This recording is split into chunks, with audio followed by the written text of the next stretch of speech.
it's not a problem to be solved. It's a dichotomy to be managed. You know what I'm saying? You guys are trying to solve something that doesn't need to be solved. It needs to be managed. So That's just the get it difference. out, pretty much. Yeah. You just hear her out. She just wants to be heard. And then sometimes I'll be going through a bad day and I'll just be like, I'll just be talking to Dan, and then I talk myself out. And now after I've said it, now I feel like a little bit better. Like I feel relieved, and now I just want to like move forward and start, moving on and solving my problems because I got it all out.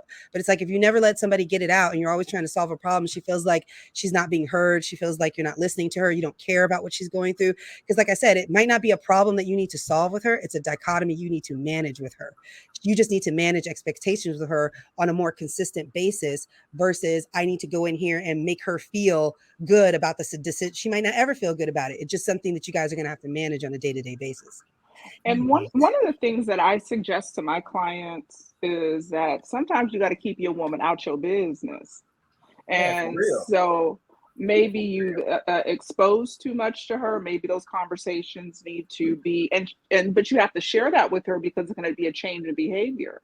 That, hey, babe, moving forward, you don't know my schedule. You don't hear my conversations because they're causing conflict, and I want to be with you. And so we can keep state and church separate, if that's okay with you. Mm-hmm. But it's the aspect of never leaving everything in the dark. You know what I'm saying? I believe in the aspect of pure honesty. So I give doses.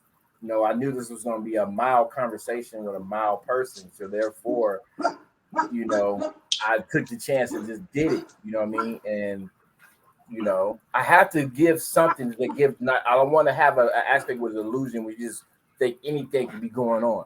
You know what I'm saying? You got to have an idea of what kind of person I am and what kind of content I'm producing over here. Sure, but she can't handle it. So you can make, like Nikisha said, then you manage it and make an adjustment. And since you tested that theory and that theory has proven not to work in your relationship, you may have to honestly share with her that there will be like Amber said, different boundaries around my work content, which means that you're not included.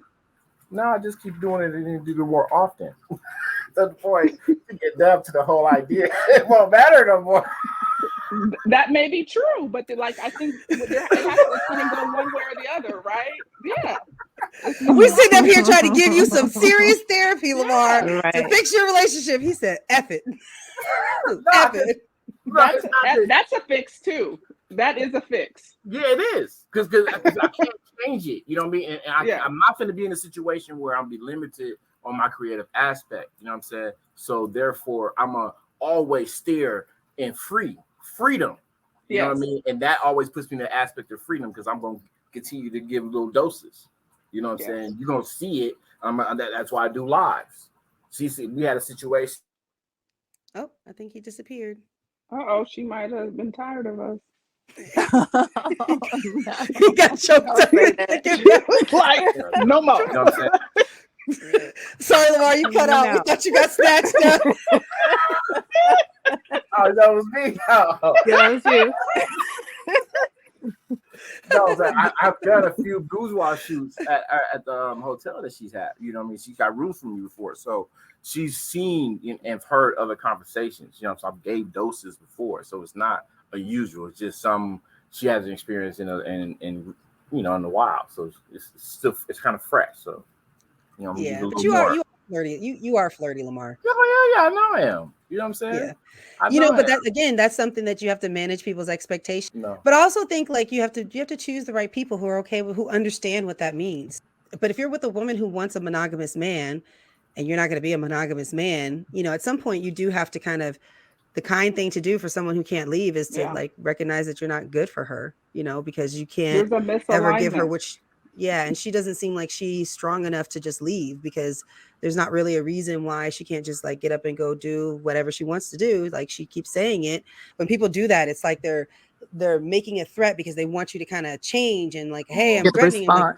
Or they're in the process of convincing themselves to leave. Mm-hmm.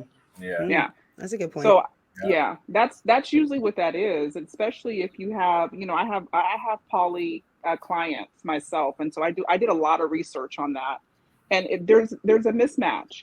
when you have somebody that's very honest about monogamy and another person that has a different perspective, usually in that lifestyle, you want to pick like people. That way there's less conflict when things don't align when it comes to being monogamous and energies and flirtatiousness. Because most people that are in poly, you're always on the hunt. And if now that you say that, that's a wrap deal on what this situation is about. You got a misalignment. Mm-hmm. And it's never going to become realigned and ever with her. This will always be the issue with her, if that's your lifestyle. Because it's probably always been the issue. Yeah. Yeah. And so she's just saying that to herself so she can make her moves. She said it too many times. And so now it's not about us. It's not about even young man. She's telling herself this, and she's going to say it enough until she's strong enough to leave you, because there's something about you that she's attracted to. Whenever you see a relationship, it's my first date. It's my first date. I'm trying to be nice.